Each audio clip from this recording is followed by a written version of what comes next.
CapCut PC interface. How to use timeline and other features on CapCut. So if you want to use timeline and other features on CapCut, then what you need to do is you just need to open up your CapCut application. Once you open up your CapCut, you will have this kind of interface, right? So from here, if you click on the create project option, then it will take you to a new kind of interface from where you can create a project, you can edit your videos and everything. So you can also go with sign in, which is here in the upper left, and then you can sign into your account, which will be easy for you to use your CapCut. And you can go with the upper right where you have your settings. Simply click on settings, and under settings, you will again have the settings option. You can click on settings again, and then you can change any of your settings if you want to. So if you have any cache, then make sure to clear your cache or delete your cache once a week so that your CapCut will run smoothly. And you can also select the time. So if you don't want to delete your cache, then simply click on don't delete.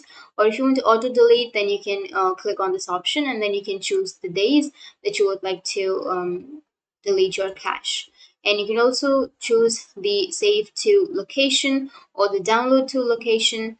And you can also auto upload if you sign in to use the auto upload. Here you will have four kind of interfaces where you will have draft, edit, performance, and then language. You can simply choose the language, go for save, and if you want to have the preferences or if you want to go with edit, then here you will have this kind of interface. You can simply edit that. For now, I've set it for default, which will be easy. And once you've done all of the settings, you can simply go with save, and then you can save your settings. And here on the upper right side, you will have your trash icon. So from here, you will get all of the videos that you have just removed from your timeline or from your projects. And now to start editing, you can simply go with create project. Click on create project. Here you will have your timeline, right? So here you will have the import option. So under import, you need to import your videos that you want to edit. So for example, I'll be choosing a video. Once you've chosen the video, now you can simply drag and drop that video onto your timeline. And here on the upper side, from this button, we can change the layout of your software.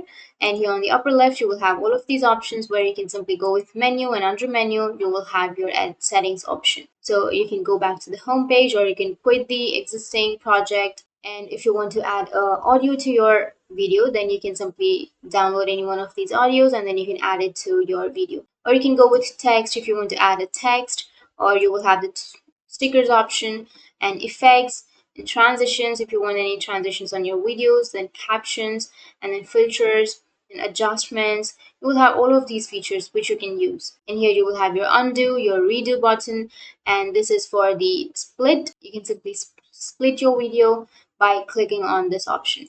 So here you can see that I have split this video. And this is the left delete, and this is the right delete, and this is for the delete. It will delete the whole segment.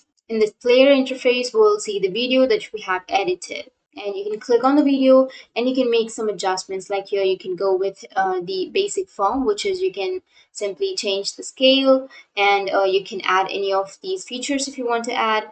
And you can go with the audio option, and under audio, you can adjust the volume and fade in and fade out. You can normalize the loudness. If you have a heavy loudness, you can normalize it, and you can reduce the noise and everything. And under speed, you can make that video fast or slow. And under the animation, you can add some animations to your video, and you can make some adjustments to it. And if you want to add the external audio, like if you want to add an audio after making the video, then you can simply go with the microphone option, which is here on the bottom, and you can add a voice over to your video. And you can also see the details of your project. So in this way, you can use your timeline and other features on your CapCut. And if you have any questions, feel free to comment below. Thanks for watching.